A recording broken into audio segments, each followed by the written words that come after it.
Hello everyone and welcome to Pushing Positivity on the Pier, where we introduce amazing people, take a deeper look into their story, and share how they're making positivity actionable each day. I'm Josh Schiller, and today we are joined by mother, case manager at Catholic Charities of Metuchen, and community advocate as well as activist, Miguelina Nunez. Welcome to the show. Thank you so much for having me. Wow, I always love talking about how we got here, and this story is a very interesting one. So, I was talking with Kiana, who's your daughter. My oldest daughter, yes.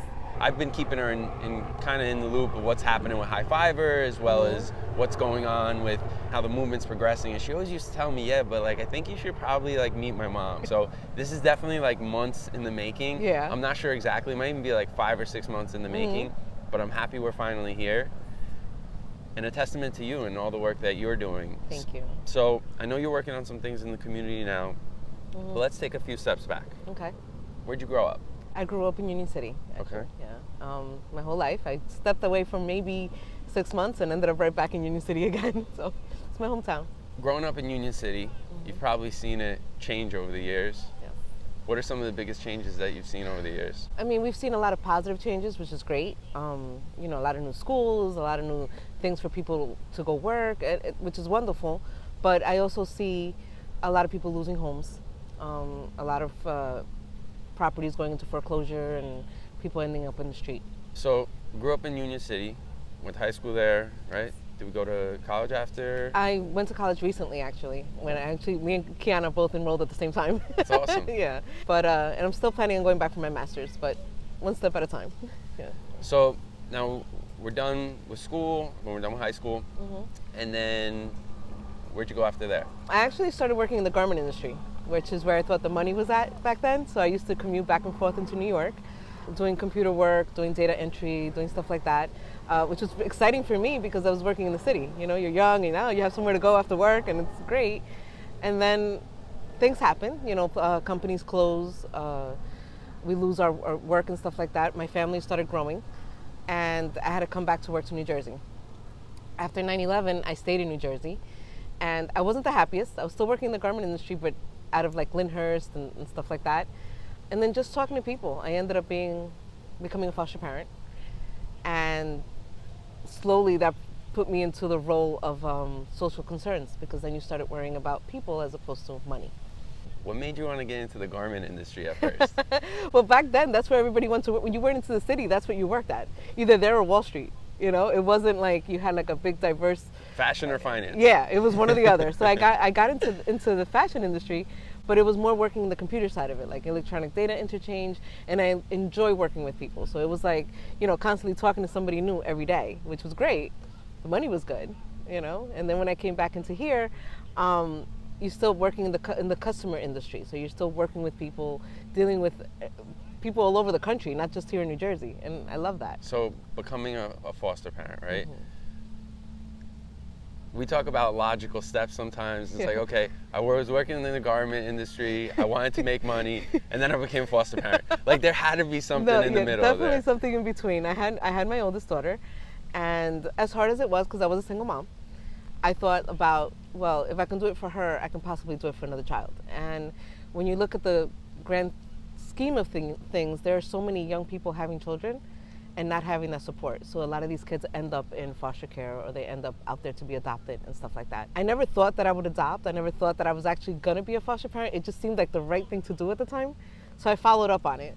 And I called a few places, and I did some trainings, and I went to some workshops and stuff, and I was like, yeah. And then I was like, yeah, no, I'm not gonna do this. This is scary.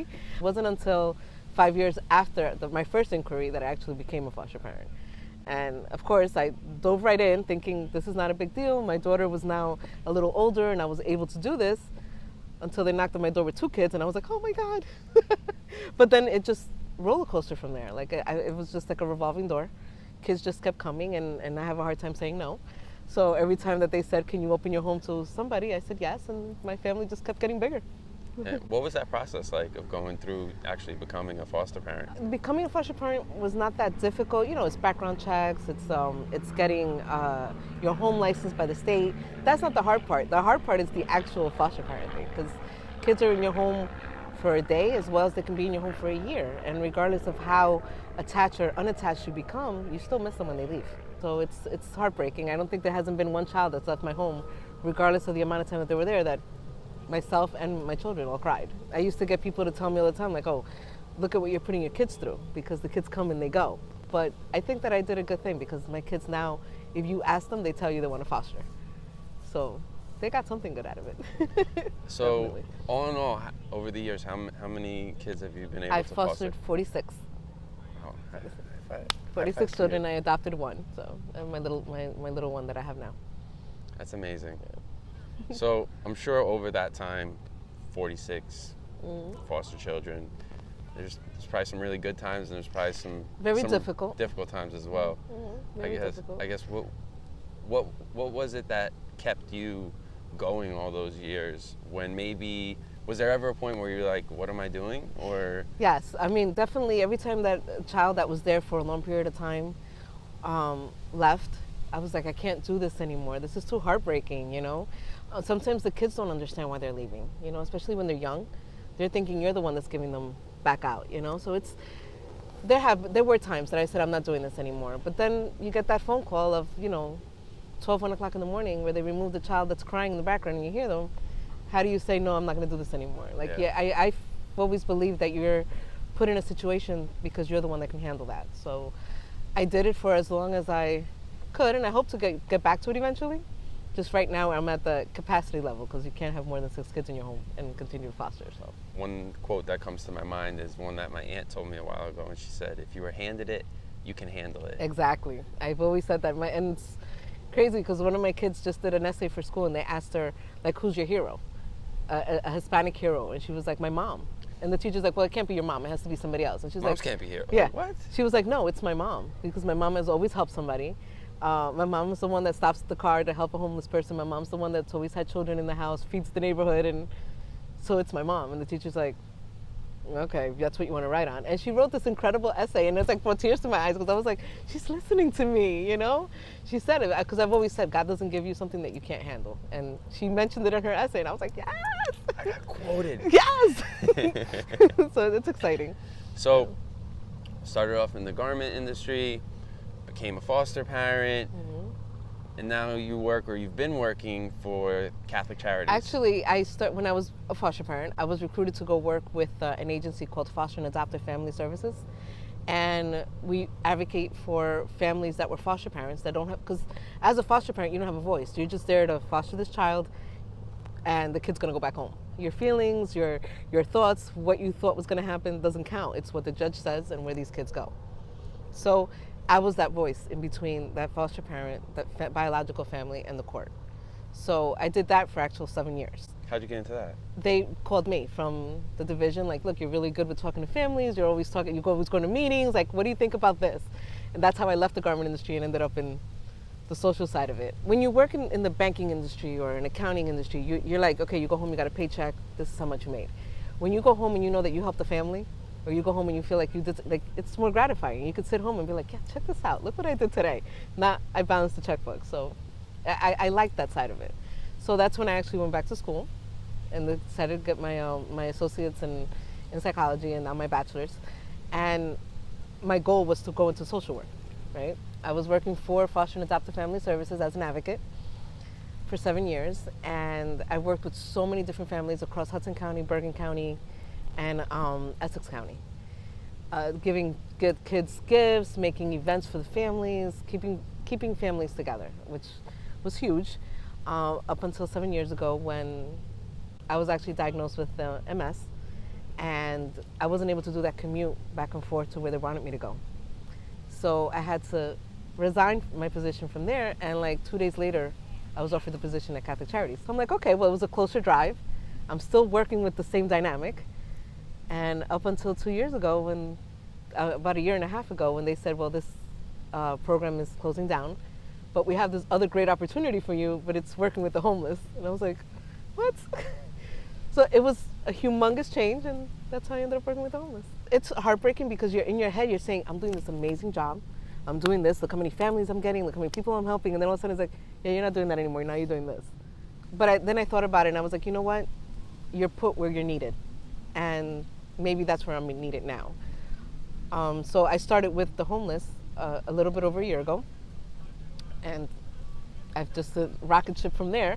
Now I'm working in permanent housing, and now I'm advocating for the homeless people here in Hudson County. So we're gonna go there as well. Okay. But one thing that strikes me about you, and I don't even want to say a lot of other people, but people like you that are just this light. You just had mentioned 7 years ago that you were diagnosed with MS. Mm-hmm. To me, on the outside, I couldn't tell anything, right? There's nothing. You don't carry it Mm-hmm. as a hindrance, Right. right? You don't. Well, I'm not going to let it define me. Right. And that's such an amazing just way of living. And there's so many people that don't have, right, chronic conditions or things like that, and they go through their day in, day out, complaining about the complaint of the day, whatever it is. If they could complain about it, they will. Mm-hmm. And to see you not only living but thriving and so energized and so just such a good energy. I'm gonna give you another one because Thank you. It's amazing to be surrounded by people like you that regardless of what life has to throw at them, Keep chucking. you just keep going. Yep. And you don't let it define you. And you become even more impactful because your story, just everything about you is just amazing. Thank you. So thank you for continuing on. Thank you for just fighting. You're awesome for that. Thank you. Thank you. So when you did get diagnosed though, Mm-hmm. how did that change your life? It made me more grateful for what I have been able to accomplish. I know that I remember the doctors walking into the room and telling me, and I just sat there like, no, I don't. Like that can't be. And then of course I'm like a Google freak, so I sat there and I Googled everything about it. Just the worst thing you could Exactly. So I'm sitting there like, it took me. I'm not gonna say it didn't like shock me. It didn't depress me. It did, because I kept thinking like, I have a family. I have all these kids that I take care of. I'm responsible for so many people. And how am I going to do this if I'm, what if I can't walk? What if I can't this? What if I can't that? And then I started seeing testimony of people that have lived their whole life with MS and they're fine, right? So my daughter, God bless her, was like, Mom, I'm going to do personal training. I'm going to do this, and I can get you a workout, and I can get you this, and you're going to get stronger. And I was like, I can't work out. I'm not going to be able to do this. I'm not going to be able to do that. And then it made me more grateful when I can go up the stairs and not feel any pain. It made me see the things that I took for granted all my life and be grateful for them now, because maybe at some point, maybe not, but maybe at some point I won't be able to do them anymore. So it just makes me appreciate things more. And it allows me to give that to other people. I take it everywhere I go. When I talk to people, I help them see the good in them, regardless of the situation that they're in. I've sat on the ground to talk to people, and they're like, "What are you talking about? Look at me, and I'm this and this." I'm like, "Yeah, but you're here, but you're alive, and you still have a chance. Well, you're alive, you still have a chance." So I think it changed me in the perspective of like, I am more aware. I'm more aware, and I'm extremely grateful for everything I have. So now we're in that state of gratitude, and do you think that's helped fuel a lot of your efforts? I mean, even before you were diagnosed, you were still doing this stuff, right? I was still doing this stuff. What it did for me was it helped me with my relationship with God, because I'm able to not sit here and pray or preach or anything like that, but I have a conversation with Him every day, whether I'm driving somewhere, whether I'm doing something. So it helped me with that, which helps me help other people, if that makes sense. I mean, it sounds weird, but it's like, yeah, but I sit in the car and that's my time to talk to Him. So I'm able to talk to other people about having a little bit more of ambition or trying to get them to feel better about themselves, regardless of the situation, whether it's, drug addiction or alcohol or just plain homelessness for whatever reason. Trying to get them to just not give up It's easier to just sit back and just say, well, this is it. But if you do, then you're not going to get the chance to see what else you could have accomplished. Even as little as it might be, it's something you accomplished. I mean, that's a beautiful message, and I think a lot of people just that never give up, right? Find the good in whatever capacity you can. If you look hard enough, you can find something to be grateful for. Always. I always say that. Like, I'm big at telling people, especially when you hear the heartbreaking stories of everybody has a heartbreak, regardless of what it is. When you were a kid, when you're an adult, everybody has something that it's like, oh my God, you don't know what happened to me. Yeah, but if that wouldn't have happened to you, you wouldn't be here. So it's like, yeah, but no, there is no but. That was the U-turn to get you in the path where you need to go. So I like to tell people that all the time. And it's like, everything is pushing into the direction of your path. We're the ones that are always like, yeah, I don't want to do that now, I want to do this. And then all of a sudden you lose your job and you have to do this. So. And at the moment, we may not see it, right? At the moment, it may be like the sky is falling, yeah, right? Everything's falling apart, everything. Your world's falling apart. But then you look back over time and you're like, wow, if that never happened. I would have never done this. I would have never. So that's what I always tell people. If I would have never been diagnosed with MS and left the foster care agency, I would have never went to look for a closer job and gone to Catholic Charities. If I would have never worked as hard as I did there, I would have never gone to work with. So sometimes we don't make decisions, right? We sit there, we become compliant of whatever it is that we're at, right? Wherever it is that we're at. If we're making good money here, so we just stay here. This is my job. It's great. But if that doesn't shut down or push you out the way, you never go to that other step. Business as usual. You wake up 10 years later, still doing the same thing. Where did this time go? Exactly. So sometimes when we're forced, where we feel like it's horrible, we're forced to, that door closed, another door open. Change is good. Yes.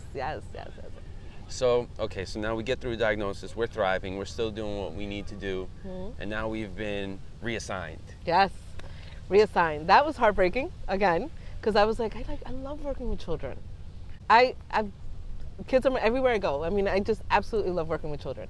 So to be reassigned to work with adults, I was like, not that adults are bad, but that wasn't where my ambition was. It took less than a month to be in this case management role, where I was like, you know what? If this is what I'm meant to do right now, and this is where I'm needed, then so be it. And I started off at the shelter, which was difficult in itself. But from the shelter, now I'm in permanent housing. So in some capacity or other, I'm still working with children because there's families.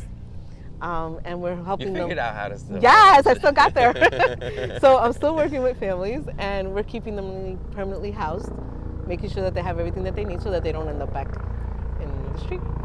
So what does a day-to-day look like for you? My day usually starts between 5:30 in the morning, because I do have a lot of drop-offs in the morning for school. And then I drive about 40 minutes to Middlesex County. And from the minute I put that key in that door, it starts. People coming in, what they need, where they're at, what they're waiting for, stuff like that. And it's pretty much, it just rolls from there. Like all of a sudden it's 5 o'clock in the afternoon and I gotta come flying back to pick up kids and take them to what sporting event they have that day. And then after, when I get my downtime, that's when I start doing my community stuff here in Hudson County. Okay, so just a little bit more into what you actually do over at Catholic Charities. Mm-hmm. What are some of these things that homeless people need help with? Getting paperwork, their social security cards, their birth certificates, securing permanent housing, rent payments once they do secure permanent housing, because they still need like security deposits and first month's rent, stuff like that. Getting furniture, getting donations in for them, clothing, furniture, appliances, pretty much anything. And then you do have some people that are permanently housed that might need help with like their laundry or keeping their unit clean and passing inspection, because we do inspections on a monthly basis, and if their unit's not clean, then they don't pass inspection. So just keeping them up with their regular day-to-day things that we normally do is keeping them up with it so that they do it and are able to keep their units. So what are some common misconceptions that people have about homeless people? I think that everybody sees someone that's in the street and they automatically think, oh, that's an alcoholic, or that must be a drug addict, you know? And unfortunately, that's not true. A lot of the people, I would say the majority of the people are on the street because of mental health issues. So they're out there because they have untreated depression, or they're out there because they're schizophrenic and they hear voices and they can't live on their own, so then they lost their apartment, you know? So they're on the street. You have people that have lost their main caregiver due to death or their own mental illness, and then they lost where they lived, and now they're on the street. So I remember that growing up. That I remember my own parents. You know, when we used to stop at a light and somebody used to come up and, what are you going to give them $1 for? So you can go get drunk? And it's like, well, you know what? That's not the case. Now that I'm in the field, I see it. I speak to these people every day, and there is addiction issues, probably after the fact, you know, but the main cause of the homelessness most of the time is not addiction. So what would you tell people that maybe want to help, or like, is the right thing to do give them $1? And again, I know that's a loaded question, but like, yeah, that's difficult because I can't tell you how to help, but you can find things to do. You can give people sheets. You can give them clothing. You can give them a sandwich. If you walk into a Dunkin' Donuts or a Starbucks and you're going to buy yourself a coffee, so buy an extra coffee and give it to the person that's outside that's cold if you feel so uncomfortable giving money. That's making positivity actionable. Yes. So then, or find a charitable organization and give it there then. But find a way to help these people, because these organizations or these counties are helping these people by getting them permanently housed, are nonprofit organizations that are, you know, building that little apartment that they can live in. If they're not funded, they can't go on. So if you don't feel comfortable giving it to that person hand in hand, then find another way to do it. So how many, we're going to jump a little bit back to go forward. How many kids are in the house now? Right now, right this second, there are 7 children and 3 adults. Okay. So we have 7 children in the house. Mm-hmm. We're a case manager for Catholic Charities in Metuchen. Mm-hmm. We're also starting to do something else on the side in terms of being an advocate and activist for homeless in Hudson County. Mm-hmm. And we started that just because we didn't have enough to do, right? Yeah, I was bored. Well, it's the walking into the supermarket and seeing these people sitting outside. It's the walking into the park and seeing them sitting on a bench. You know, it's those things. And my kids asking me, you know, like, why is that person there? The younger ones, because the older ones kind of get it. But the younger ones are like, you know, why is that person sleeping there? Or, Mom, why did you buy that person a cup of coffee? Or why did you give that person a sheet? And it's like, okay, this is why. But I'm only one person, and Hudson County is huge, and Bergen County is huge. So getting more people involved to get out there, and maybe they see what I'm doing, and then they'll do it. Or, you know, maybe somebody with a big organization, with a backpack organization, might turn around and be like, you know what, I'm just going to give away backpacks to the homeless. All right, so Who knows? We got a little ahead, now let's jump back, right? Okay. So what is this that we're talking about right now that's aside from Catholic Charities, aside from being super mom at home to 7 kids? What's going on? Well, thinking about seeing these people outside in the rain. Talking about the homeless. The homeless. Sitting in benches or on the side of the supermarket with their stuff in shopping bags or their stuff in a shopping cart or wrapped up with their stuff, trying to keep it as dry as they possibly can. I was thinking that if there was a way for me to give them waterproof bags or waterproof sleeping bags. Where did that idea come from? Like, you're sitting down and you're like, you know what would be really good? Waterproof because backpack, you know, actually, I was thinking about with all these hurricanes that just passed by, when people are coming on the TV talking about how they lost everything, you know. Somebody said, you know, pictures and all my birth certificates are gone for my kids, and I was like, oh my God, you know, if you are outside and you're in rain every other week, or you're in the snow now that the weather's going to change, you're going to lose all that stuff too in a shopping bag. So then I was like, well, if we can get like backpacks that they can put their stuff securely away, at least their important stuff. All their stuff's not going to fit in a backpack, but their important paperwork, their birth certificates, so if they have it, or whatever they hold, because what they hold dear to themselves is not the same things that we hold dear for us. You know, they're holding everything that they treasure in a shopping bag. So if I can get them somewhere to keep it dry, I'm helping. So we've officially started a campaign then? Yes. Okay. What is the name of the campaign? Staying dry. Staying dry? Staying dry. And what's the mission of the Staying Dry campaign? The mission is to try to keep the homeless as dry as possible. It would be great to house them, but not everybody gets housed. We don't have enough units to house everybody. So you do have those people that are outside in the cemetery or in the parks and stuff like that, that their stuff is just out there. So I started with the whole backpack thing, that I could put some of their stuff in a backpack, and then I was like, well, what about themselves? So then I started the sleeping bag stuff also. So now we're doing sleeping bags and backpacks. This is for Hudson County now? Yes, for Hudson County. All of Hudson County? We're starting for all of Hudson County. Okay. We're starting, the base is to start with Hudson County now, and hopefully it'll grow to something that we can continue doing forward for other counties. Okay, so what are you looking for now? Is it just money? Is it people to donate these bags? Is it people to donate sleeping bags? Like what exactly are you looking for? If And people is there a donate, goal? if people donate the money, I put right now the fund goal to be at $1,200, because like the backpacks and stuff are on sale. How many 'Cause people aren't backpacks does capping. that give us if we raise $1,200? The backpacks are on sale now from $10 to $15. Okay. So And they're waterproof. And they're for $10 to waterproof. $15. Yes, because camping season is over. Tonight you could get all the camping stuff on sale. So same thing with the sleeping bags. They're $10, $15. So if I can get as many as I can get with that, and maybe show people the difference that we're making, then we could set another goal and do it again and do it again. So we could basically get 60 sleeping bags and 60 waterproof backpacks for 60 homeless people essentially. Yes. For $1,200, and that could just be the start. And that's just the start. It's just it's getting us into starting to do this, and then we got to figure out how we can make it bigger. Okay, so I mean, this is just my thoughts, and anyone who knows me out there, you already know the wheels are turning. Why don't you start a nonprofit? I don't know. I don't know. I actually looked into it a couple years ago, and I guess I got scared away from it because they were like, oh, you needed to find people to work with you that are willing to work for you for free at the beginning, really. And that's kind of hard to find. You got somebody here. Okay. I mean, I started thinking about it. I'm like, well, you're working for this one, and you're starting a campaign, but how do you go bigger and make it into an organization? That would be awesome, because then I can help more people. That was definitely awesome. Well, you got somebody here that'll help you out. I'm gonna hold you to it. Hold you to it. You heard it. She's stuck with me now. So, okay, so now we got this Staying Dry campaign. We're gonna work on this, and we'll talk a little bit more about how people can get involved with that. Now I've planted the seed of the nonprofit. What does the future hold, or what do you think, in your best guess, we're sitting here a year from now? What would you have liked to accomplish?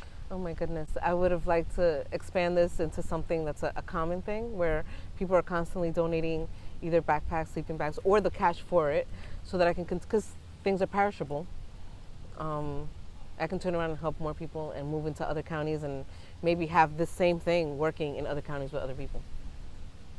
So I would love to do that.